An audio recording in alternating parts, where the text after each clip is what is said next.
Hello guys, it's Nardino TV again and today is Sunday. Long weekend kami ngayon guys. So medyo chill lang tayo. So nandito ulit tayo sa balcony guys. And with that view. So nandito na tayo nakatambay. Ang ganda ng panahon ngayon guys. Oh. Ganda dito sa amin. Dito lang tayo sa usual spot at nagkakape.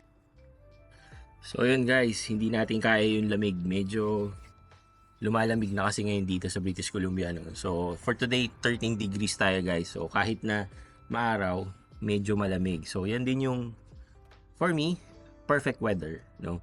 So, kahit na mainit or may sinag ng araw, pero yung simoy ng hangin guys, malamig na. No? So, hindi ko nga alam kung fall ba talaga or parang ano na parang nagpapahiwatig na yung winter. No? So, yan. Kaya makikita mo na dito yung mga puno guys, nag-iiba na ng kulay. Ayan. So makikita nyo yung puno sa harap namin yan guys. Before talagang green na green yan, no? Pati yung puno dito. Yan. Nag-iiba na sila ng kulay, nagiging parang red na or maroon. Yan. Sabi ko kanina, no? So long weekend tayo for today. So wala kaming pasok bukas, kaya chill lang tayo for today. Actually, ang topic natin ngayon is about work, no? Yung meron kasing nag-comment dun sa isa kong video at nagtatanong sa akin. Ang question niya is, ano daw ang experience ko during my interview dito sa Canada? Ano daw yung pinagkaiba nung interview ko sa Pilipinas at saka yung interview ko dito sa Canada? Okay? So, I will tell you muna guys kung ano yung experience ko sa Pilipinas, kung ano yung naging experience ko in terms of job interview, no? So, mga early 2000 yun guys, nung nakagraduate ako ng college as BS Computer Science, no? So, nag-apply ako ng work at na-interview ako sa Lufthansa Technic Philippines, no? So, yung mga taga-Pasay, alam nila yan, malapit sa Villamor, no? At saka kasi iisa lang yan eh. Sila lang ang nagbibigay ng MRO or yung maintenance, repair, and overhaul ng mga eroplano, right? So, syempre, fresh grad ako nun, the usual thing, di ba? Yung may mga questions sa theoretical, ano yung mga kaya mong gawin. Mostly walang masyadong technical kasi syempre fresh grad ka, wala ka namang wala kang masyadong mai-offer, 'di ba? Na experience. Kaya nga din magtatrabaho kasi kailangan mo ng experience, 'di ba? So I am lucky enough na matanggap doon, no? So doon ako nagsimula.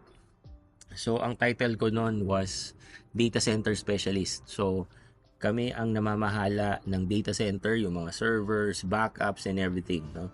So yan yung naging training ground ko nung nagsisimula ako sa IT. So after nun, nagtagal ako doon mga 4 to 5 years.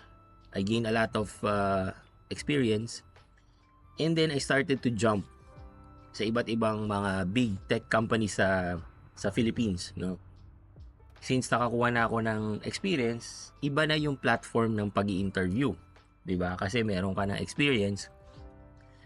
And naalala ko noon, ang nag-interview sa akin noon laging mga 3 or 4, no?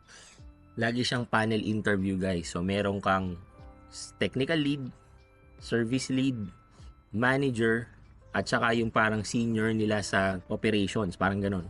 No? So, laging gano'n ang setup. No? So, syempre, kumbaga yung mga tanong sa technical and wala nang masyadong theoretical. Wala nang masyadong by the book. Meaning, ano ang ibig sabihin ng database? Ano ang ibig sabihin ng tablespace? Wala nang mga gano'n, guys. Kasi pag may experience ka na, ang tinitignan nila doon, yung situational.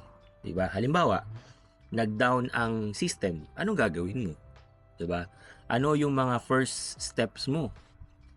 Kasi nga, 'yun ang babayaran sa iyo, guys. Kasi nga may experience ka na. Okay? Yun yung naging experience ko after kong mag-jump doon sa una kong company, no? And bibigyan ka talaga nila ng situational cases na na-experience sila on their day-to-day job. Parang ganon. So, pag nag-down ang system, ano ang una mong gagawin? Yun. And then, nag-jump pa ako into many tech companies sa Philippines. Pero hindi na naging mahirap sa akin. Kasi nga, as you go up and nagkakaroon ka ng experience, sumasabay din yung network. Nagkakaroon ka ng network, nagkakaroon ka ng kaibigan, ganyan.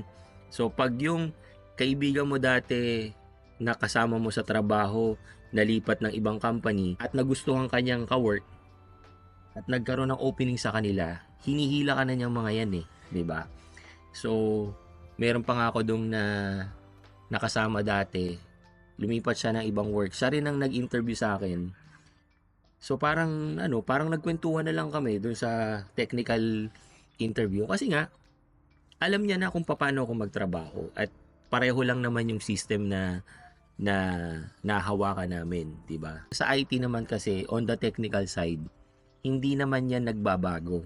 Meaning kung ano yung code na gamit mo sa isang system, ganun din naman kahit saan.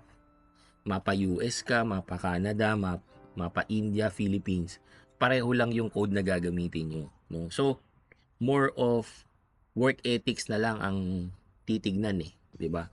Kung paano mo i-apply yung mga learnings at yung mga experience mo. Yun na yung mas tinitignan pag may experience ka na.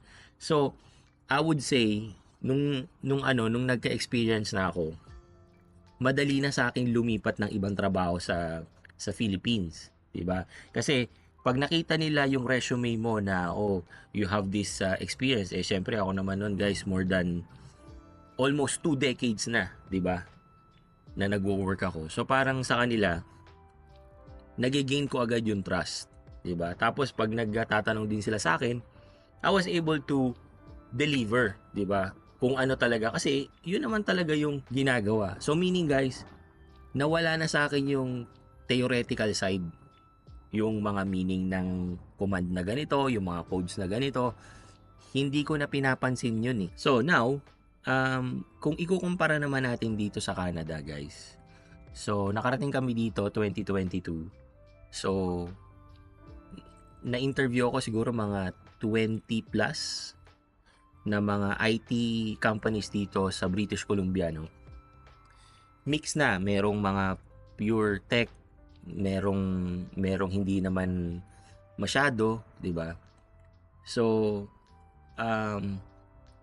siguro ang pinagkapareho is may panel pa rin. Kumbaga, pa rin, they consist of service lead, tech lead, senior, and then manager. Ganon. So, halos panel silang lahat. And then, nakita ko din dito mostly ang recruiter is third party. So yung mga companies dito is nag-hire talaga sila ng mga headhunters para maghanap ng mga target applicants, mga ganun, no? So yun yung isang nakita ko. Siguro sa mga companies na nakapag-apply ako, siguro mga 3 lang doon yung direct, meaning talagang in-house yung HRD nila, no? But most of them, headhunters talaga. Right? So, and then, ang isa pa is, yung mga questioning, yung mga line of questioning. Siguro kasi, kahit meron akong experience sa Pilipinas, hindi nila nire-recognize, no?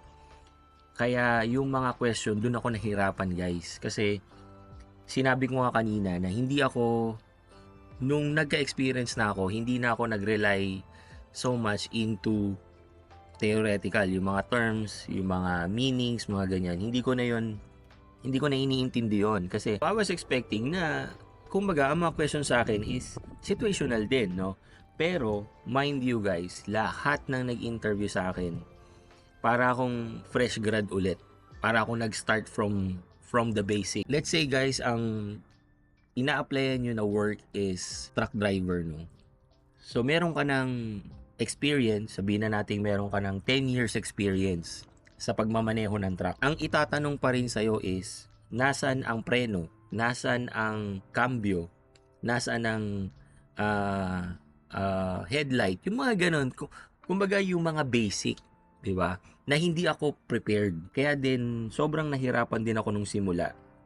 Kasi nga sanay ako doon sa meron ka ng experience tapos ang mga questions sa'yo is situational, 'di ba? Pero siyempre hindi naman sila ang mag-a-adjust sa'yo dito. Kailangan ikaw ang mag-adapt, ikaw ang mag-adjust. So, nung nakakalima or pito na ako na laging ganun, 'di ba? Actually medyo nakakainis nga yun guys kasi 'di ba? Kumbaga para sa isang tao na may experience na and recognize ka naman sa Philippines na you are doing your work really well, kahit na nakaka-insulto lang naman. Para sa akin lang, no, medyo nakaka-degrade din na tinatanong ka nung mga basic na pang fresh grad, parang gano'n. So, but again, sabi ko nga, you need to adjust. You need to adapt, 'di ba? So, after nun, nag-review ako, 'di ba? So, nag-review ako ng mga terms, ano yung mga meaning, yung mga codes and everything. Ni-review ko lahat yon. Kaya, nung mga sumunod ko na ng mga companies, maganda na yung feedback, diba? Kasi, I was able to cover yung theoretical and at the same time, yung situational. Yan. So, magandang ano yun, magandang guide yon sa mga pupunta dito at sa mga aspiring na maghahanap ng work dito, especially on the tech sector or yung sa IT, di ba? Yung aeroplano. A few inches later. Siguro kahit hindi sa IT, di ba? So sa kahit na anong trabaho, expect nyo guys na yung experience nyo sa Pilipinas, yes, may value pa rin yun guys. Pero it doesn't mean na yung experiences nyo sa Pilipinas kung paano i-handle yung mga, halimbawa yan, yung mga nag-a-apply, ganun din. Hindi po. May mga pagkakaiba po talaga dito kung paano nila pinaprocess yung mga nai-interview nila. Pati yung mismong proseso ng pag-i-interview, iba-iba din, no? Ako po is nag-share lang ako in terms of IT. Hindi ko po alam yung sa mga iba pang mga work. Pero yun, mahirap sa una, but again, if you have the skills, hindi ka dapat mag-worry, di ba? Hindi ka dapat kabahan, di ba? Kasi yung mga itatanong naman sa'yo, alam mo naman na yan for sure eh. Yun lang kasi, iba yung process natin sa Pilipinas versus sa process nila dito. Whether may experience ka o hindi, lalo na immigrants, nag-iiba din yung process. Hindi ko lang alam, no, siguro ngayon na nakakagain na ako ng experience dito sa BC or sa company ko ngayon, hindi ko alam pag nag-shift ba ako ng ibang company, the same pa rin yung approach since may Canadian experience na ako di ba? Malalaman natin yan guys pag nag-shift tayo ng company kung sakaling kung yun ang inilaan sa atin ni Lord, we'll see in the future. At i-share ko rin sa inyo guys kung may pagkakaiba ba yung hiring process or yung interview process ng isang may experience na dito sa Canada. So, yun lang guys, no? Mag-enjoy muna tayo ngayong weekend. Napakaganda ng weather natin ngayon. So, thank you again for watching and see you again on my next video. Peace.